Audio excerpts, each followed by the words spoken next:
नमस्कार, मेरा नाम सोनू है और आप देख रहे हैं डीएस म्यूजिक। इस चैनल पर मैं कहानियां सुनाता हूं। ईश्वर से जुड़े हुए चमत्कार, रोचक कथाएं और तीसरी शक्ति के प्रकोप के बारे में बताता हूं। अगर कहानी अच्छी लगे तो चैनल को सब्सक्राइब करके जाना और कमेंट में पक्का बताना कि कहां पर कहानी में कमी रह गई है। कमी पता लगने पर उसे सुधारा जाएगा। धन्यवाद आपको अपना कीमती समय देने के लिए। अब बिना वक्त खराब किए हुए चलिए कहानी को शुरू करते हैं।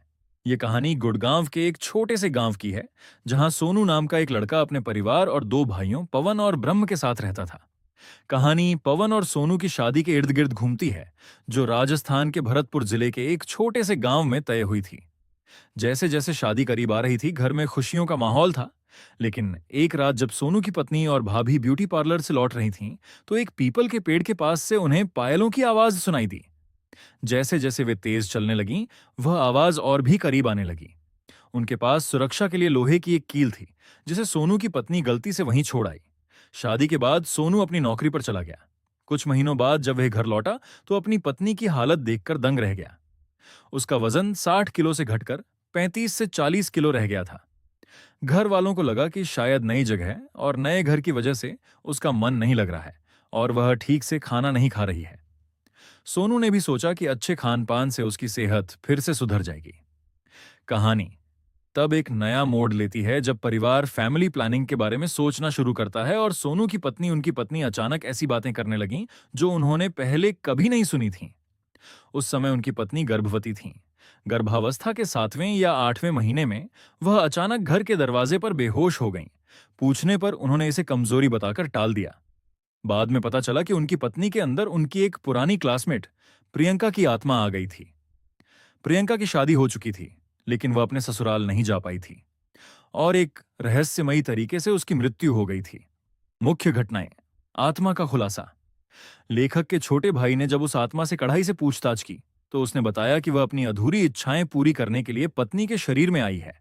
प्रवेश का कारण। आत्मा ने बताया कि वह पत्नी के साथ तब से है जब उसे पार्लर से लौटते समय पायलों की आवाज सुनाई दी थी। रुकावट। आत्मा ने यह भी कहा कि पत्नी के दादाजी ने घर को कीला, तांत्रिक सुरक्षा हुआ था, इसलिए वह पहले अपनी पूरी शक्ति नहीं दिखा पाई थी। समाधान। अंत में परिवार के पितृदेवता ने एक अन्य व्यक्ति के शरीर में आकर चेतावनी दी कि कोई आत्मा उनकी बहू को ले जाने वाली है। इसके बाद पत्नी को दादाजी के घर ले जाया गया, जहां उनका उपचार, झाड़ फूंक हुआ और उनकी जान बच गई। जब वो अपने दादाजी के घर गई तो वहां जाकर एक और घटना निकलकर सामने आई। वहां पता चला कि मेरी पत्नी के शरीर में एक नहीं बल्कि दो आत्मा घुसी हुई थी। एक तो प्रियंका, जिसने अपना रूप दिखाकर सब कुछ बता दिया था, लेकिन ये नहीं बताया कि कोई और भी है। उसके साथ में वहां जाकर पता चला कि उस दूसरी आत्मा का नाम माया है, जो कि हमारे ही परिवार की एक महिला थी। चलो कुछ माया के बारे में सोनू से कुछ पूछते हैं। तो सोनू बताइए कुछ। सोनू ने बताया कि वो महिला हमारे ही परिवार की एक दादी माँ थी। वो एक सदमे के कारण हार्ट अटैक की वजह से इस दुनिया को छोड़कर चली गई थी।